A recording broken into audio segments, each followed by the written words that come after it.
Tá aparecendo lá o Carlos Martel? Sim. Beleza. Então vamos começar. Nós paramos na segunda-feira, falando um pouco sobre essa questão lá do Carlos Martel, como que ele conseguiu empreender. O pessoal está entrando ainda, né? Como ele conseguiu empreender essa derrota dos sarracenos, ou vitória dos cristãos, lá na famosíssima Batalha de Poitiers, lá em 732, tá? Lembrando um pouquinho dos livros que eu indiquei na segunda-feira, tá? Principalmente Mark Bloch, A Sociedade Feudal, tá? Vale muito a pena. E um outro também que eu acho que é fundamental, que não é um investimento tão alto, que é A Civilização do Ocidente Medieval, tá? Vale muito a pena. Inclusive, tem um texto aqui. Deixa eu pegar a referência bibliográfica aqui rapidinho.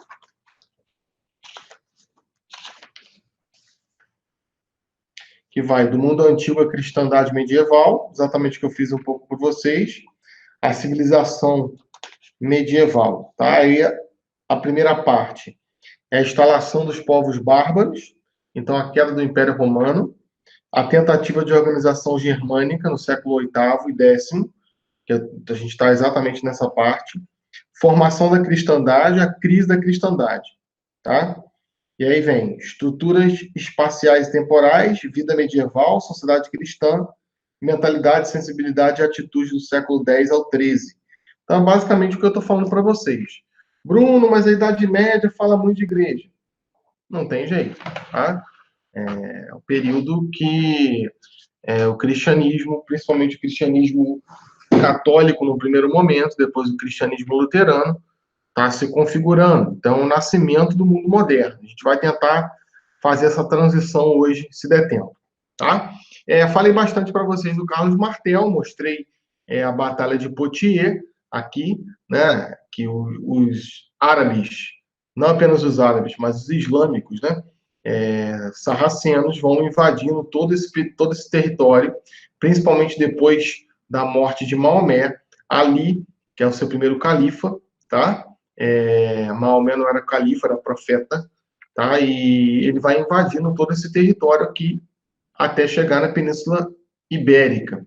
Eles ficam aqui na Península Ibérica por cerca de quase dominando totalmente quase 480 anos, tá?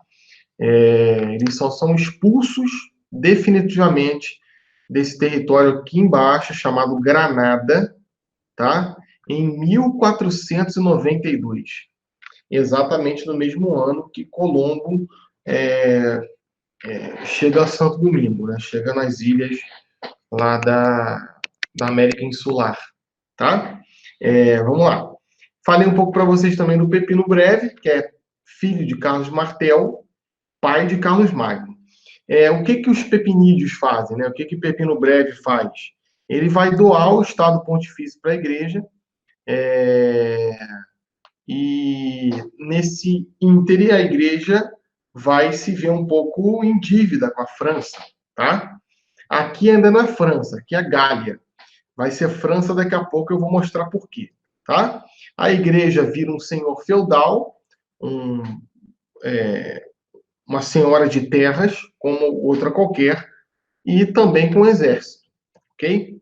E aí a gente tem a coroação de Carlos Magno, dia 25 de dezembro do ano 800, na Basílica Vaticana Antiga, e Carlos Magno se torna imperador do Sacro Império Romano Germânico.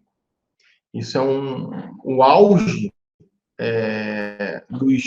dos reis católicos, assim podemos dizer, e Carlos Magno ele vai incorporar verdadeiramente o Basileus, tá? O que é o Basileu? É o rei sacerdote, tá? Basileu é uma palavra em grego que significa o rei sacerdote, tá? Inclusive, na placa que estava a condenação de Jesus, tá? Que é INRI, né? Iesus Nazarenos Rex Iudeorum, né? Jesus Nazareno, rei dos judeus. Estava também em grego escrito, né? E estava lá, Jesus Christus Rex, Jesus Christus Basileus Iudeorum, tá? Em grego, tá? E aí vai. A gente vai ter aqui, isso aqui é só uma brincadeirinha que eu fiz com a Açor Negro, tá? E aí nós paramos exatamente na aula de segunda-feira, na questão do Luís o Piedoso, tá? Luís tinha um temperamento muito diferente de seu pai, tá? A gente vai ver isso nos livros. O Jacques Legove vai falar isso, o Marc Bloch vai falar, o Duby vai falar, tá? Por quê? Porque ele era verdadeiramente um cristão. A gente pode fazer um grau de comparação entre Constantino Magno e Teodósio, tá? Constantino Magno supostamente se converte em 313 e Teodósio, em 380, oficializa o cristianismo no Império. Teodósio, sim, nasceu cristão. Constantino foi mais uma jogada política do que uma conversão propriamente dita. Claro que você vai encontrar pessoas que vão falar que ele se converteu, tá? Que foi um grande cristão, que reformou mosteiros, enfim. Mas isso aí é uma outra questão, uma questão de linha historiográfica. Luís, tal como Teodósio, era cristão verdadeiramente. E Luís era de tal forma cristão que, dado um determinado momento na vida dele, ele falou que ia ser monge. Tá? Ele se retirou, foi para um mosteiro beneditino, na época a ordem beneditina era a mais forte de todas, tá? E ficava lá em retiro, botava hábito e tudo. Tá? E isso, de certa maneira, foi enfraquecendo o poderio militar desse império, tá? Desse império de Carlos Magno, que Luís vai herdar. Esse enfraquecimento do império no período de Luís vai dar a possibilidade dos seus filhos lotearem esse império, tá? A gente tem aqui o império de Carlos Magno. Você percebe que é um território gigantesco, tá? Esse território aqui, mais clarinho, é o território até 771. Depois, territórios adquiridos no ano 800. Então, esse território aqui é até 771. Quando ele é coroado, ele vai anexar toda a Baviera, os estados pontifícios ficam sob seu domínio, tá? Um pedaço da Saxônia, tá? Um pedaço de Barcelona aqui, ó, e os muçulmanos estão aqui ainda, tá? Córcega, Lyon, ele vai estabelecer uma capital, Carlos Magno, né? Que não chega a ser Paris, tá? É um pouco, hoje seria a região metropolitana de Paris, tá? Mas que no futuro vai se tornar Paris, tá? Que é a famosa Aix-la-Chapelle, tá? Aix-la-Chapelle é uma cidade fundada por Carlos Magno e que ele empreende, ele, na verdade, ele cria essa cidade, ele funda essa cidade para ser a capital do império do império dele. Bruno. Ele se considera um herdeiro dos imperadores romanos, por isso que é Sacro Império Romano, tá? Para também fazer uma alusão à Igreja Católica, que é romana, que o consagra, o sagra imperador. É interessante que, se você for para o lado econômico, esse território aqui parecia muito com o território que Roma dominava, tá? A gente tem aqui o mar Mediterrâneo, que passa a ser praticamente todo dominado pelo Império de Carlos Magno. Então, esse império vai crescendo financeiramente também, e principalmente, depois que ele entrou, isso eu falei na aula passada, a gente vai ter um poderio de evangelização militar muito forte, muito grande. Então, a igreja que era perseguida passa a perseguir, principalmente no território, né, chamado anglo-saxão. Claro que isso aqui é um pouco antes, né, aproximadamente no ano de 540, dois personagens do cristianismo vão para Londres, especificamente, né, ultrapassam o Canal da Mancha e fazem lá um processo de evangelização dos povos anglo-saxões, principalmente dos celtas, tá? Esses dois personagens, Santo Agostinho da Cantuária, que não é Santo Agostinho de Hipona, e São Gregório Magno. Depois também tem um santo importante, chamado Santo Anselmo, também da Cantuária, que também vai evangelizar o povo anglo-saxão, tá? O que acontece? Luís tem 3 filhos, tá? 3 filhos. O primeiro filho de Luís é Carlos o Calvo, tá? Como Bruno do Alto da Serra, tá? Como Bruno flamenguista. Isso era comum, tá? O segundo filho era o Lotário, não é o Otário não, tá? É Lotário. E o terceiro filho era o Luís o Germânico. Por que é o Luís o Germânico? Porque ele sempre ficava num território mais à Germânia, tá? E menos ao lado mais ocidental do Império, tá? O que esses caras fazem? Depois que o Luís morre, eles dividem o Império em 3 marcas, tá? Em 3 territórios. Daí que surgem os títulos mobiliárquicos, os títulos de nobreza, tá? Que hoje existe na Europa até hoje, né? Marquês, duque, visconde, barão, tá? Cada título de nobreza desse representava uma função dentro de uma marca, dentro de um território. Daí que vem marquês, tá? O duque tomava conta de um ducado, tá? E aí e assim sucessivamente. Tá? O barão de uma barra, de um baronato, tá? Que era um território fronteiriço. O que acontece? Esses camaradas, Carlos o Calvo, Lotário e Luís o Germânico, vão dividir os seus territórios e subdividir os seus territórios entre títulos de nobreza. Então vamos colocar que eu sou aqui o rei do Alto da Serra, ok? Eu sou o rei do Alto da Serra e eu quero dividir o território do Alto da Serra com títulos de nobreza. Então vou pegar o território aqui a leste, Vila Felipe, Sargento Boining, esse território, e vou dar para o Vitor.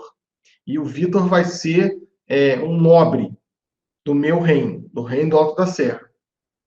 Eu vou pegar um outro território e vou dar para o Douglas. Vou pegar o território ali do centro do Alto da Serra, se podemos dizer.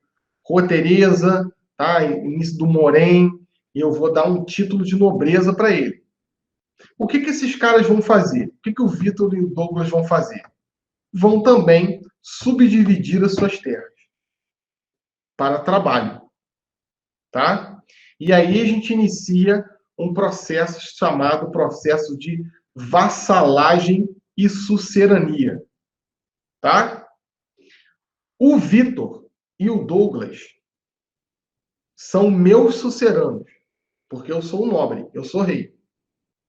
E vamos colocar que o Vitor coloca a Letícia para trabalhar para ele. A Letícia vai ser vassala do sucerano e eu vou ser o sucerano do sucerano. É um pouco isso. Vou fazer no papel para te adiantar um pouco mais na questão medieval, tá? Da onde que vem os nomes, tá? Então, 843, o reino já está totalmente dividido. A gente tem o reino de Lotário, né, com a capital ainda em Aix-la-Chapelle. Nós já temos as cidades famosas, né, como Paris, como Toulouse, tá? Como Verdun, tá? Como Estrabur, como Milão, como Lyon, como Spoleto, Roma, né? Ratisbona, que é uma faculdade famosa, né? Enfim, você percebe que eu disse que Paris não é Aix-la-Chapelle, mas é na famosa região metropolitana. A cidade de Aix-la-Chapelle era quase um país, era um negócio gigantesco, tá? Paris vai copiar Aix-la-Chapelle. A gente tem a parte de Carlos o Calvo, a parte de Lotário, a parte do Luiz Germânico. O que acontece? A gente vai ter a França ou Frância Ocidental, o Reino de Lotário, que vem ser a Lotaríngia, tá? Um nome que se perdeu no caminho, e a França Oriental, que seria a França Oriental. Daí que vem o nome França, tá? Os povos francos subdividem o território, tá? E aí tem França Ocidental, Frância Ocidental, o Reino de Lotário e a França Oriental, tá? Aqui vai se dar a Europa feudal. Cuidado, crianças, pelo amor de Jesus.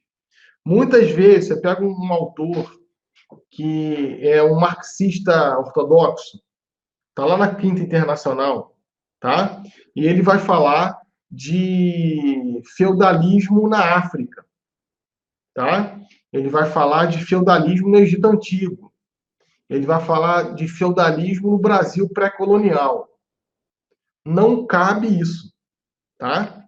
Você, se quiser fazer uma análise marxista dos meios de produção, como eu brincava com vocês, né? Os meios de produção no Egito pré-dinástico, é um pouco complicado. Mas não utilizem o termo feudalismo fora desse território. É quase um sacrilégio você fazer um negócio desse, tá? Você empreender uma análise dessa forma.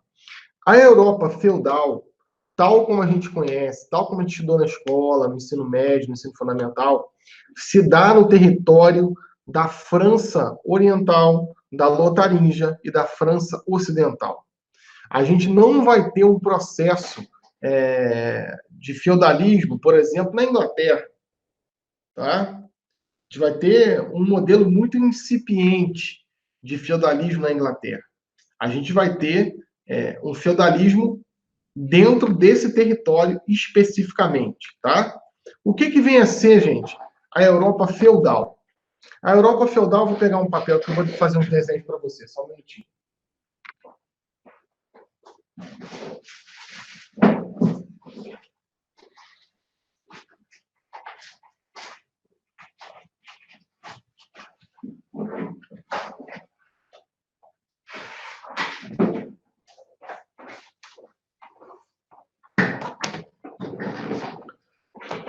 O que vem a ser a Europa feudal, minha gente? A gente vai ter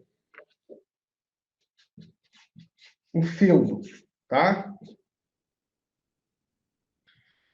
O feudo, ele tinha sempre um senhor feudal, tá? Ó, sempre tinha um senhor feudal. Feudo com senhor feudal, tá? Como geralmente era o feudo? Como se configurava esse feudo? Esse feudo tinha sempre uma igreja matriz, que era a matriz daquele feudo, tá?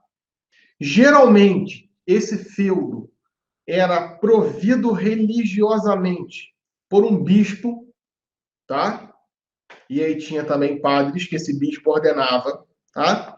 Geralmente, esse bispo era escolhido pelo próprio senhor feudal, que tinha título de nobreza, e em muitos lugares ele era chamado de príncipe, tá? E depois, com a união de alguns feudos, vão surgir principados. Por exemplo, você pega aqui um reino aqui embaixo, aqui, ó, chamado Reino da Savoia. É isso, tá? Junção de alguns feudos que vão criar pequenos principados independentes, tá? Isso aqui, gente, não era independente, tá? O senhor feudal, ele trabalhava para o rei, tá? Então, como que eram divididas as terras desse lugar? Terras do senhor,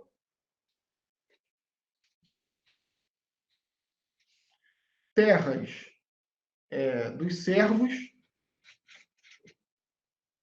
terras comuns. As terras nesse feudo eram divididas dessa maneira: terras do senhor, terras dos servos e terras comuns. O que eram essas terras comuns? Geralmente era um lugar que não dava para se cultivar. Então, lugar de floresta, lugar onde tinha vale, montanha e lugar de água, principalmente. Tá? O que o servo fazia? O servo, ele trabalhava para ele e para o senhor. Tá? E esse contrato era um contrato, deixa eu mudar aqui, um contrato de vassalagem. Tá?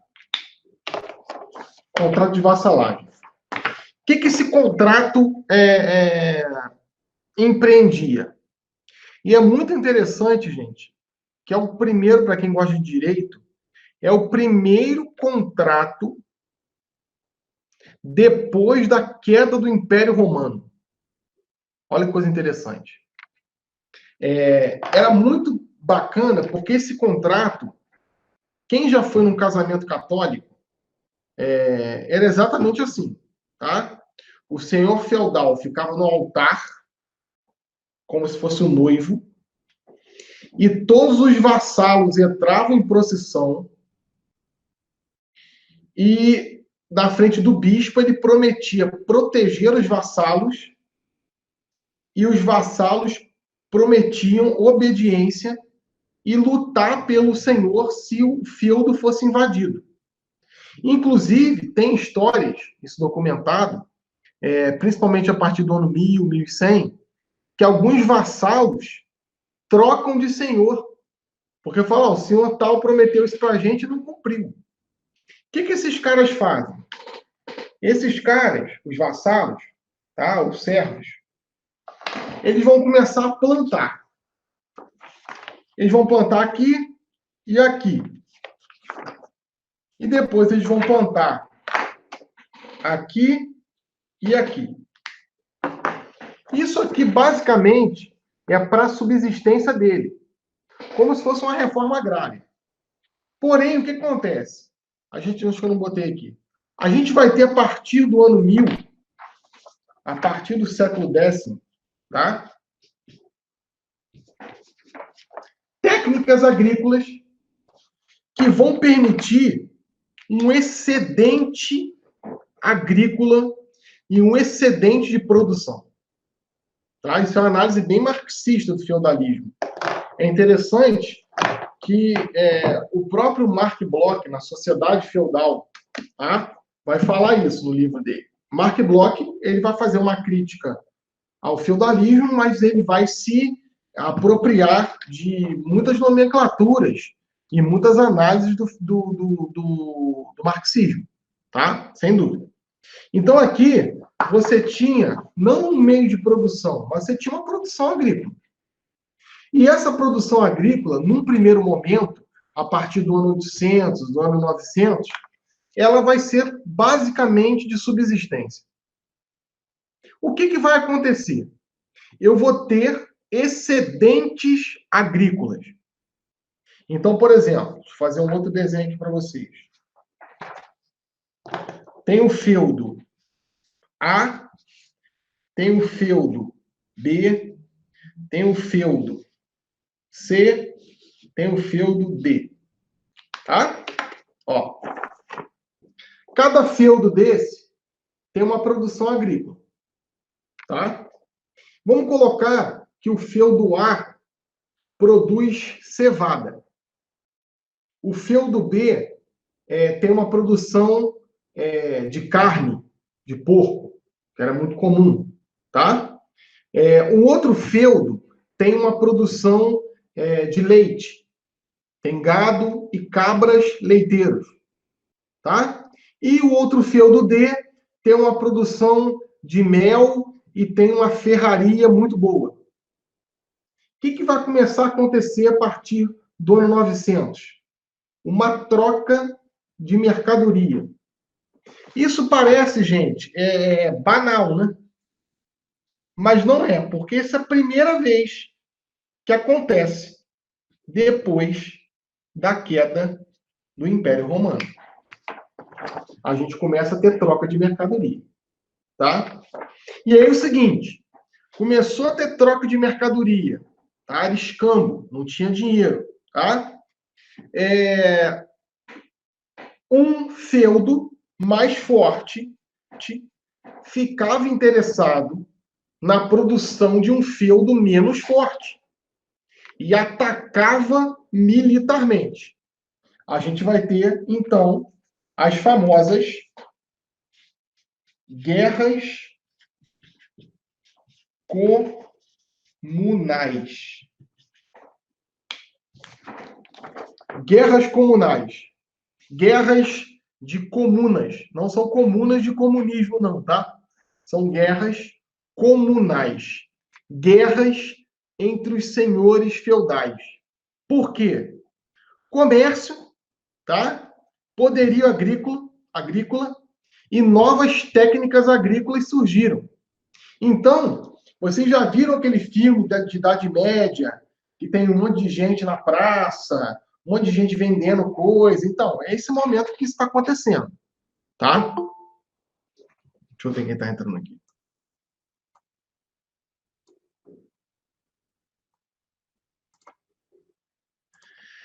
Então, esse momento é um momento que, se a gente pudesse colocar, né? Bruno, quais são as pedras angulares do mundo que a gente vive? Olha que pergunta interessante. Qual é a primeira pedra da construção do mundo que a gente vive? Eu posso dizer que são as guerras comunais. As guerras comunais vão desencadear um novo processo.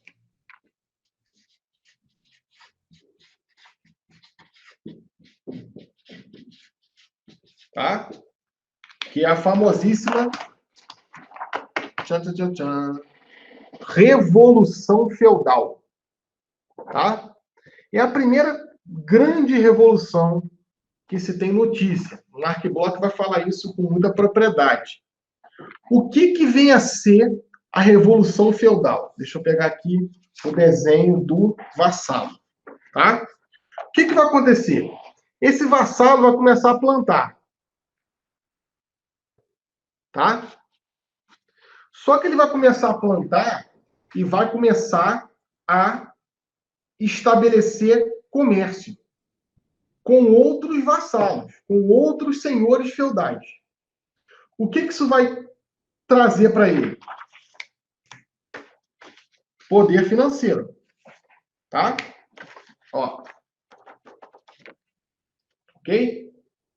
Ele vai produzir a produção agrícola, vai ter alguns que vão ter produções semi-industriais, se assim podemos dizer.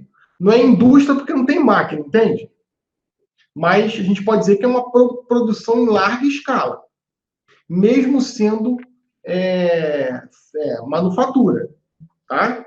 Por exemplo, quem sabe qual era o grande, a pessoa talvez mais rica desse território? Era o produtor de quê? De cera de abelha. Porque a cera de abelha se fazia velas. E a vela era a energia da época. Tá? A vela, de certa maneira, alongava um pouco mais o dia. E a vela também, gente, era sinal de prosperidade. Se você vê um lugar com muitas velas, né? Geralmente os livros vão falar isso, né? Se você vai num castelo, por exemplo, num castelo medieval, tem uma vela, ou pega os renascentistas, os pintores renascentistas, você vê o cara com uma velinha pequenininha, sinal de humildade, sinal de pobreza. Agora, você vai em Versalhes, quantidade de vela que tinha, riqueza. Então, esse cara, ele vai começar a ter dinheiro, vai começar, usando mais uma vez uma linguagem marxista, a captar bem, tá? A enriquecer. O que esse cara vai começar a fazer? Ele vai querer copiar os moldes do senhor feudal. Ele vai começar a querer se comportar como o senhor feudal se comporta. Mas antes disso, o que ele vai fazer? Ele vai subdividir a sua terra. Então, um vassalo que vai ter vassalos também. Deixa eu tentar dar um exemplo. Por exemplo, eu moro aqui no Alto da Serra. Um frio desgraçado hoje, por sinal. Tá? Deve estar uns 15 graus aqui no Alto da Serra. A casa que eu moro é alugada. E a casa que eu moro não é uma casa muito grande, mas ela tem duas garagens. Uma garagem pequenininha, que eu uso, porque meu carro também é pequeno, e tem uma garagem um pouco maior. Quando eu aluguei a casa, o que eu pensei? Pô, eu vou alugar a garagem, né? Porque eu posso alugar a garagem e eu posso pegar esse valor que eu recebo da garagem, da segunda garagem, e posso agregar no valor que eu vou pagar no aluguel. Então, por exemplo, se eu pago R$ 1.000 de aluguel e eu alugo a garagem por 150, por R$ 200, eu não vou pagar, na verdade, 1.000, vou pagar 800. Eu vou sublocar uma coisa que eu aluguei. É exatamente isso que o vassalo vai fazer. Ele recebe uma parte de terra do rei, tá? E ele vai trabalhar essa terra. Só que as técnicas agrícolas são tão grandes, tão grandes, tão grandes, principalmente com a charrua de ferro. E ele tem tanto excedente agrícola, tanto excedente agrícola, tanto excedente, e ele vai começando a captar bem, tá? Que ele vai agregando outros vassalos que são menores e vai se tornando também um pequeno senhor feudal. E isso vai desembocar na revolução chamada Revolução Feudal. Por quê? Eu que sou trabalhador, eu não quero mais ser titulado pelo nobre. Tá? E aí a gente tem uma nova classe social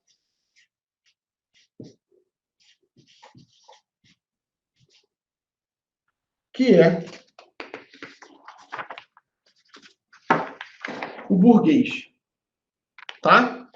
Não entenda esse burguês da Europa feudal com o burguês do Karl Marx. Tá? Claro, a origem da burguesia do século 17, 18, 19 e 21 é aí. Tá? Só que aqui o cara é um trabalhador. Ele, de certa forma, também é um proletário, para a gente usar a linguagem marxista, porque ele está abaixo de um cara que detém a terra. Só que, dado um determinado momento, a terra que ele não detém, ele subdivide essa terra e meio que dá um balão no nobre. O que vai acontecer? Essas guerras comunais, tá, vão tomar um vulto tão grande que os senhores feudais e os burgueses vão lutar e esses territórios vão, ao longo do caminho, se unificando e se tornando outras casas reais. Tá? O burguês, junto com o senhor feudal, cria uma outra casa de nobre dentro do território dos filhos de Luís o Piedoso. Por isso que é uma revolução, entende? De repente, você nunca ouviu uma explicação de feudalismo dessa forma. Tá? É um processo muito interessante, muito interessante. E que se você parar para se debruçar, você vai ficar apaixonado. Por quê? Porque é verdadeiramente a gênese do mundo hoje que nós vivemos. Tá? Nesse sentido, a análise marxista é muito interessante. A gente pode usar uma análise marxista para falar da Europa feudal, principalmente a parte comercial. Agora, tinha só produção agrícola? Não. Tinha outras coisas também muito interessantes. Por exemplo, a gente vai ter, nesse período do ano 800 a aproximadamente o ano 1300, tá? Vocês vão estudar isso bastante com meu querido amigo professor Marcos Levi, nós vamos ter o advento das universidades. Tá? Sim, as universidades são obras da Revolução Feudal. Tá? Entende que aqui a gente já não está mais naquela do Império Romano. A gente já está em outro mundo. Ah, Bruno, é um mundo de luz? Mais ou menos. É um mundo de trevas também. Tá? Vamos avançar. A gente vai ter um pensamento dentro da filosofia cristã que vai desenvolver as universidades. Tá? E é muito interessante que esse pensamento escolástico ele já vai, de certa maneira, copiar o modelo greco-romano de ensino. Tá? Que é a famosa ratio divina. Tá? O que é isso, basicamente? Eu vou pegar as disciplinas e vou dividir em 4 grandes blocos. Eu acho que eu escrevi isso. Aqui, ó. A escolástica é uma linha dentro da filosofia medieval. Na verdade, quem escreveu isso foi o Cotrim. É uma linha dentro da filosofia medieval de assentos notadamente cristãos, lógico, Idade Média. Surgida da necessidade de responder às exigências da fé ensinada pela igreja. Por quê? Falar um pouquinho de vida religiosa, né? Até esse momento, a pregação da igreja era uma pregação platônica, tá? Agostiniana. A partir desse momento, a pregação se torna uma pregação escolástica. Nós vamos ver isso quando a gente estudar história e cultura cristã. Qual que é a diferença? Basicamente, Santo Agostinho de Hipona, ele vai usar o neoplatonismo, principalmente Plotino, para tentar empreender um movimento de evangelização naquele período no século IV. O que ele vai tentar utilizar? Ele vai principalmente utilizar a retórica. A retórica, a oratória e a maiêutica socrática, que é o parto das ideias. Vocês devem ter estudado isso um pouco em filosofia. A gente vai retomar esse pensamento no 4º período, quando nós estudar História e Cultura Cristã. A escolástica, a gente tem uma coisa muito interessante na escolástica. Principalmente no século XI, aproximadamente. No ano 1095, acontece a primeira cruzada para Jerusalém. Tá?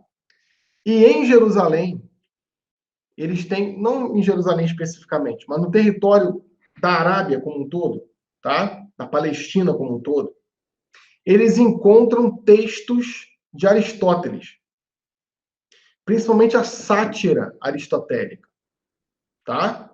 É muito interessante você ver aquele filme O Nome da Rosa, que é justamente os mosteiros medievais escolásticos tentando conter a sátira aristotélica. Só que a aristotélica, a lógica aristotélica, vai trazer a possibilidade das 5 vias de pregação da existência de Deus, utilizando a lógica, utilizando a matemática, utilizando a física, tá? E esse cara chamado Tomás de Aquino vai empreender uma evangelização através da lógica aristotélica. E essas são as chamadas 5 vias de conhecimento de Deus. Eu vou falar isso um pouco mais para você, um pouco mais quando a gente entrar em História e Cultura Cristã no 4º período. O que esses caras fizeram além disso? Era, dentro da escolástica, eles queriam encontrar a verdade das coisas. Era como se fosse um renascimento da filosofia. Tá? Se a filosofia de Agostinho de Hipona era uma filosofia baseada no mundo das ideias, tá? Numa filosofia platônica, ó, olhando para o céu, a filosofia escolástica é uma filosofia voltada para a Terra, como Aristóteles. Então, eles queriam investigar as coisas para se chegar à verdade absoluta dos fatos. Então, a gente pode dizer também que a escolástica é um renascimento da filosofia. A escolástica, sim, está dentro dos conjuntos do renascimento carolíngio. É o renascimento carolíngio que vai dar a possibilidade da escolástica. Enfim, o que esses caras vão fazer? Eles vão criar escolas, tá? Escolas de arte e ofício dentro dos mosteiros, tá? O que ensinavam essas escolas de arte e ofício? Ensinava o cara a produzir vela, tá? Ensinava o cara a produzir hidromel, ensinava o cara a produzir cerveja. A nossa cerveja vem desse período, tá? A nossa cerveja não é antiga oriental, eles tomavam um suco de cevada. A nossa cerveja é desse período. Eles ensinavam as pessoas a fazer pão, a cultivar a terra, tá? Ensinavam também a arte da ferraria, a arte de fazer ferramentas, tá? E alguns, principalmente, filhos de comerciantes, que já muda o nome agora, eu não sou mais um vassalo, eu não sou mais um burguês apenas, eu sou um comerciante. E estudavam o latim, estudavam o grego e estudavam o trívio e o quadrívio. O que era o trívio? Gramática, retórica e dialética. Essa seria a base das disciplinas humanas, tá? Gramática, retórica e dialética. Que gramática? Gramática latina, gramática grega. Que retórica? Retórica filosófica. Retórica de Aristóteles, de Platão, de Santo Agostinho, de Santo José da Cantuária, Santo Anselmo da Cantuária, de todo mundo que está ali no entorno. E dialética? Dialética seria, não a de Hegel, né? Quem vai estudar a dialética hegeleriana é o Marx. Mas a dialética dos estoicos, principalmente. Tá? Da filosofia estoica. Estudava-se muito Paulo, estudava-se muito a Bíblia. Então, essa seria as disciplinas humanas. Ou o quadrívio. Aritmética, geometria, astronomia e música. Tá? Que seriam as disciplinas exatas. Professor, Oi? quando você fala de cruzadas, quando que a Ordem dos Templários surgiu? Então, eu acho que em algum momento a Ordem dos Templários aparece aqui. Então, a Ordem dos Templários foi... Claro que vocês vão estudar isso com mais exatidão com o Marcos Levy. O Marcos Levy, inclusive, é especialista em cruzadas, tá? É uma das coisas que ele mais tem estudo nesse período da Alta Idade Média, da Baixa Idade Média, na verdade.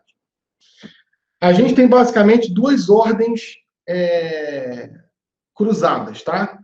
2 ordens. Daqui a pouco vai aparecer aqui em algum momento. Deixa eu ver se aparece. Não, acho que não. Isso aqui é Apareceu ali, professor. Não, mas é outra coisa. Tem Isso aqui é outra coisa. Aqui. Ah, tá. Aparece mesmo a roupinha deles, né? Uhum. A gente tem os templários e os hospitaleiros. São as duas principais ordens, tá? Deixa eu tentar fazer um desenho aqui. Hoje eu estou muito gráfico, não estou muito visual, então eu gosto de ensinar também assim, tá? Imagina que aqui é Jerusalém, tá? E essa estrada que dá para Jerusalém. Esses migrantes, esses peregrinos, iam visitar Jerusalém. Só que essa estrada era muito perigosa. Então a igreja, junto com Urbano II, tá? Criou a Ordem dos Templários para vigiar a estrada. Grosseiramente, o que era um templário? Era uma polícia rodoviária federal. Tá? Pô, Bruno, então por que eles ficavam tão ricos? Por que eles ficaram tão ricos?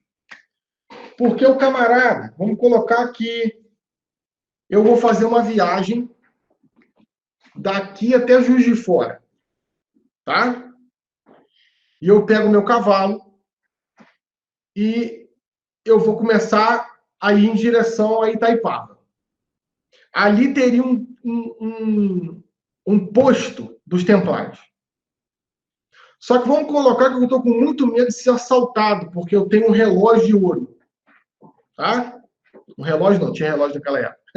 Mas uma pulseira de ouro, um bracelete de ouro. O que eu chego pro templário e falo? Olha só, eu tenho esse bracelete de ouro aqui. Só que eu preciso levar essa quantia desse bracelete lá para Juiz de Fora. Como é que se fazia? Ele me dava um papel com um carimbo, com o valor do bracelete. Quando eu chegasse em Juiz de Fora, tá? Eu retiraria aquela quantia em dinheiro.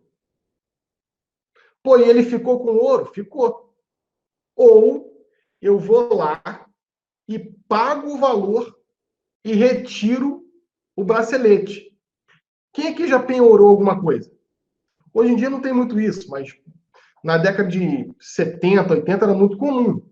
Por exemplo, vamos colocar que o coronavírus arregaça com o Brasil, né? E aí eu vou lá na Caixa Econômica e vou penhorar a minha aliança. O que eles vão chegar e falar? Vão falar, ó, Bruno, a tua aliança pesa tanto, tem tantos gramas de ouro, papapá, a gente vai te dar R$ 2.000 pela tua aliança de ouro. Pô, beleza. Tá, vocês vão dividir isso em quantas vezes? Ah, divide em 10 vezes. Então você vai pagar 10 de 200? Não, tem juros. Você vai pagar 10 de 230, vou botar assim. Depois de terminar de pagar 10 de 230, você vai lá e retira o ouro. E se você não pagar, a Caixa Econômica fica com o bem para ela. O que esses caras inventaram, Vitor? O sistema bancário. Só que eles cobravam quanto para fazer isso? Quem sabe? Quanto que o templário cobrava para fazer esse trabalho? Ninguém? Ninguém? Tem alguém assistindo a aula ou estou falando sozinho? Vocês entraram, logaram... Eu não sei, não. Não sabe? Não. Eu também não sei, não. Não cobravam nada. Ué. É. Ah, porque eles juravam... Qual o nome daquela palavra? Votos de pobreza? Eles faziam votos de... Não? Não. Porque a usura Era proibido na igreja. Tá? Ah, Você não podia ganhar dinheiro em cima das outras pessoas. Por isso que o judeu era muito Isso era perseguido. considerado pecado, Bruno? Pecado gravíssimo. Tá? Inclusive com passagens bíblicas, né? Olha, se você tem 2 túnicas, dê uma para o seu irmão. Tá? Só que o que acontecia? Vamos colocar que eu saí de Petrópolis, tá? Saí de Petrópolis, depositei lá o dinheiro na banquela do Templário, fui lá em Juiz de Fora, fiz o que eu tinha que fazer, voltei e peguei meu bracelete de volta. Vamos colocar que eles me deram R$100 pelo bracelete. Eu cheguei lá, dá R$100. Chegou lá e falou assim, não, aqui, toma 150. E obrigado pelo serviço. Eles ficaram muito poderosos. Muito poderosos. O que acontecia? A ordem dos hospitaleiros. O cara chegava aqui destruído, né? Morto de fome, tinha lugar para tomar banho, nada. Essa ordem cuidava da estada dessas pessoas aqui. Tá? Agora, tem muita lenda em torno dos templários, né? Por que eles acabaram? Porque eles emprestavam dinheiro sem juros, né? Eu falei para vocês. Mas eles cobravam militarmente. Então, por exemplo, vamos colocar que eu estou precisando de R$100. Eu vou lá, eles me emprestam R$100. Tá? Daqui a um ano eu vou pagar os R$100. Eles vão me cobrar quanto? R$100. Mas se eu não pagar, eles vão mandar um soldado vir na minha casa me cobrar. O que eles fizeram? Eles cobraram o Luiz Felipe, o Belo. E aí esse cara acusou eles de feitiçaria. E eles foram presos e mortos e executados. Tá? O último chefe templário, que seria o último bispo da Ordem Templária, foi o Jacques de Molay. Tá? E por isso que tem Sexta-feira 13. Porque eles, na igreja, eles eram considerados santos. Então, é um negócio absurdo o rei prender o Jacques de Molay e matar todo mundo, porque eles eram considerados santos na igreja. Tá? Isso aconteceu também no século XVI. Tá? Por exemplo, você pega os jesuítas.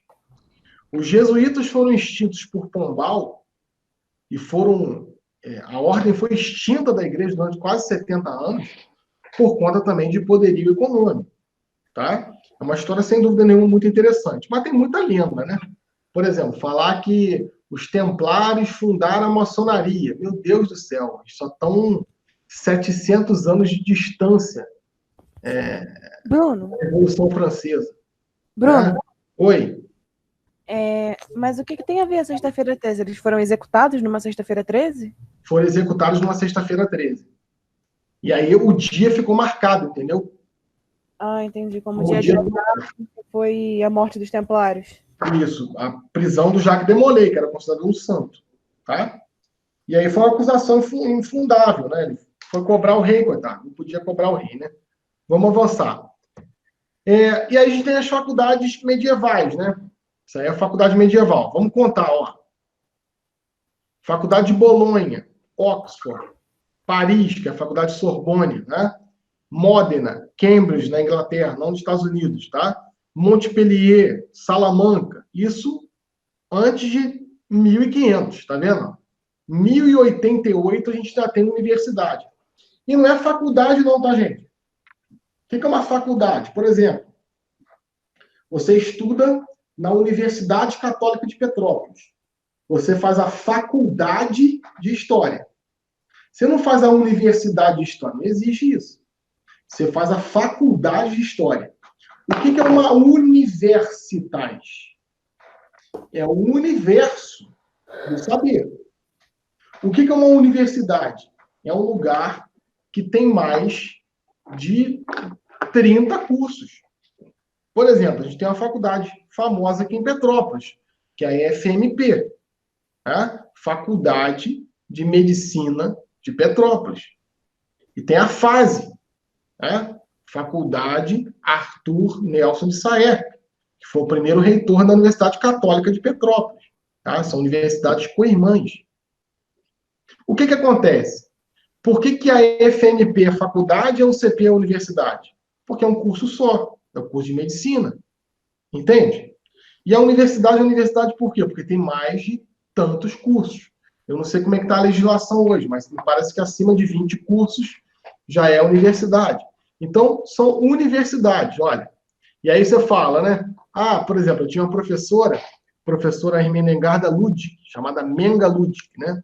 Professora famosa no Brasil, se você clicar o nome dela e botar Menga Ludic, tem muita coisa, principalmente relacionada a estágio. Aí uma vez, ela contando um pouco do currículo dela, aí ela perguntou, professora, a senhora estudou onde? Ah, estudei na Sorbonne, Paris 4. É uma faculdade que tem quase 1000 anos de tradição. Tá? Então, assim, quando a gente olha para a Europa e olha o nosso sistema universitário, entende que não tem como competir? Entende, gente, por que a história, de certa maneira, não a história disciplina, mas a história curso da vida, de certa maneira, é eurocêntrica? Porque a gente tem uma tradição letrada de 1000 anos. A gente tem uma tradição de produção de conhecimento de 1000 anos. Se a gente for para a Arábia, gente, é mais do que isso. Tá? A gente tem universidades, por exemplo, a gente tem universidade na África no ano 800, tá? Em Tagaste, tá? Na África. No ano 800 já tem universidade ali. Então a gente tem, claro que é no norte da África, tá? Na fronteira com a Europa ali. Então, assim, a gente tem uma tradição de letramento muito grande. Você pensar, gente, que a primeira universidade do Brasil foi em 1920, cara. Universidade, tá? Não curso universitário, não faculdade. A gente tem faculdade de Medicina e Direito em 1810, no Brasil, com Dom João VI, tá? Mas depois a Faculdade de Belas Artes no Rio de Janeiro, aquela coisa toda. Mas universidade só em 1920, a UFRJ, Universidade Aberta do Brasil, que inclusive o decreto foi assinado aqui em Petrópolis. Tá? Por que fizeram uma universidade? O rei da Bélgica estava visitando as Américas. Em todo o país da América Espanhola que ele visitava, ele recebia um título de doutor honoris causa, porque ele era um grande filósofo. Ele ia vir para o Brasil não tinha universidade para dar o título para ele. Olha, desengavetaram o projeto e fundaram o FRJ. Depois, em 1937, se não me falha a memória, salvo engano, a USP, tá? E em 1953, a UCP. Tá? Claro que tem algumas nesse hiato, né? Algumas não, tem 2 nesse ato, tá? A UCP é a 5ª Universidade do Brasil. Olha, isso não é bom, né? No século XX, a gente ter 5 universidades até 1960, não é bom. Olha na Itália, ó. 1, 2, 3, 4, 5, 6, 7, 8, ó. 8 universidades na Itália. Ó, você é capaz de contar 8 universidades federais que tem no Rio de Janeiro?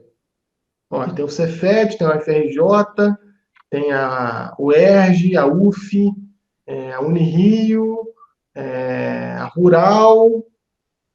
E aí? Acabou, filho. Olha, entende por que a história é eurocêntrica? E aí, por exemplo, tu estudou onde? Eu ajudei na Estácio. Se você ajudou em Cambridge, entende que não tem como competir? E mesmo fora do Brasil, mesmo fora da Europa, por exemplo, você pega a tradição da América Espanhola em relação às universidades. É humilhante, né? Em relação ao Brasil. A gente já tem universidades na América Espanhola em 1600.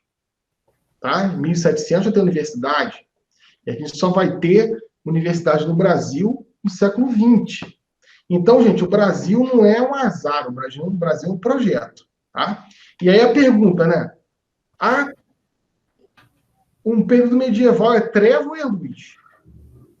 Tá? Olhando para isso aqui, a gente fala, pô, é o auge do pensamento humano, né? Mas não esqueçam que nesse período aqui, ó, tá acontecendo a peste negra, tá? Então, ao mesmo tempo que eles estão lendo filosofia, a galera está morrendo na rua porque não tem higiene nenhuma. Peste bubônica. Tá? Então, tem que olhar pelos dois lados. A gente tem coisas assim interessantes na Europa, como a Inquisição, né? Principalmente a Inquisição espanhola. Tá? Tem relatos inquisitórios que são bizarros, tá? E tem relatos inquisitórios que são muito engraçados. Por exemplo, a Inquisição espanhola sempre foi uma máquina de matar gente, tá? Mas se você pegar todos os anos que a Inquisição espanhola atuou, não matou mais de 50 mil pessoas. Você pega lá, por exemplo, o Dan Brown, né? Ele vai falar que a Inquisição matou 500 milhões de mulheres e crianças. Pô, tinha acabado com a humanidade algumas vezes. Não tinha essa densidade demográfica. Mas o que acontece? Você pega a Inquisição portuguesa, era ao contrário. A Inquisição portuguesa não matava ninguém. Tá? Porque tinha uma outra concepção. Tá? Qual que era a pena para a coroa portuguesa? Qual que era a pena para a Inquisição portuguesa? Uma das principais e mais cruéis era vir para o Brasil, filho. Então, Brasil é uma terra de assassino e herege. Tá? Claro, você vai ter aula com o grande professor Maurício Vicente Ferreira Júnior. E, dado determinado momento, ele com certeza vai falar que todo mundo queria casar com a corte brasileira. Sim, mas isso depois de 1735, que acharam ouro em Minas, né, filho? Aí todo mundo é bonito. Mas o Brasil era um pouco isso, né? Por exemplo, tem um outro relato inquisitório que é o seguinte, né? Esse relato, se não me falha a memória, acho que é na Espanha. A pessoa foi denunciar uma vizinha. Isso está escrito, tá, gente? Foi lá, bateu na porta do inquisitor, falou assim, o juiz inquisitor, que geralmente era um dominicano, um franciscano, olha, minha vizinha foi no túmulo da paróquia, porque o cemitério era junto com a igreja, e ela roubou um corpo e ela está fazendo feitiçaria com o corpo. O inquisitor foi lá, bateu na porta da mulher e falou assim, tudo bem, então, a sua vizinha fez uma denúncia, papapá, e não, pô, claro que não. Vem aqui, pode entrar na minha casa, vamos lá no cemitério. Aí exoneraram o corpo, né?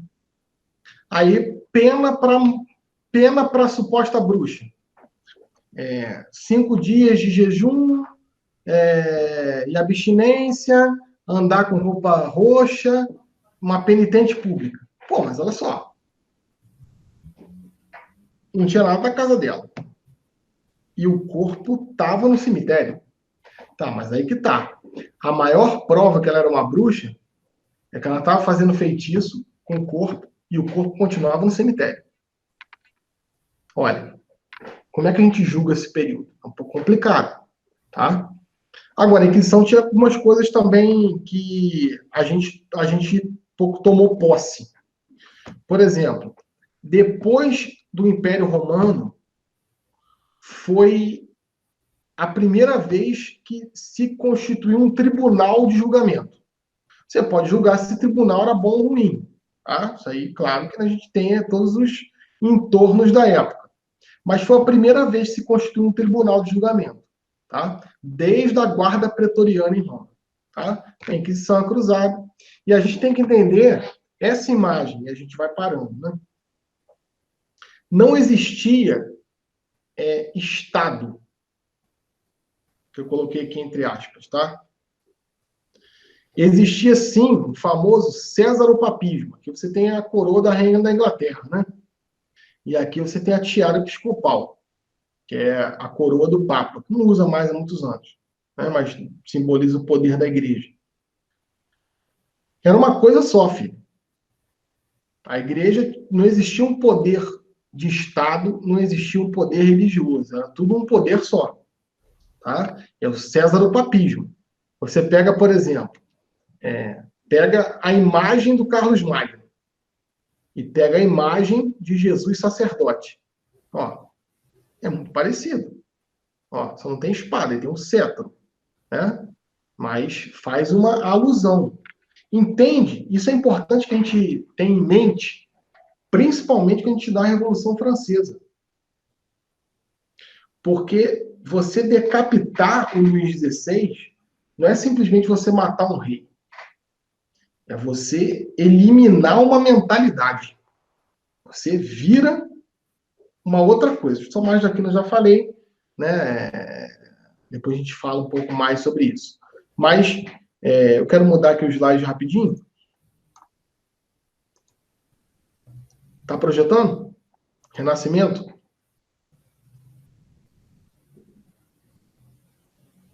Projetou, gente, o Renascimento? Projetou, professor? Isso. Então, aqui a gente tem o nascimento de Vênus. Essa pintura aí é do Botticelli, e ele vai pintar em 1483. Depois vocês dão um Google aí, tá? E você percebe que não é o nascimento de Nossa Senhora. Não é o nascimento de João Batista, nem mesmo o nascimento de Jesus. É o nascimento de uma deusa grega seminua. Esse é a figura que eu utilizo para explicar o que é o Renascimento. Você não quer mais os moldes da religião. O mundo está buscando uma outra coisa. Não é que Botticelli não pintava arte sacra, não, tá? Pintava também. Mas agora o homem está mudando. É o homem vitruviano lá, do Da Vinci, tá? São as grandes navegações, tá? Coisas que a gente vai ver na próxima semana.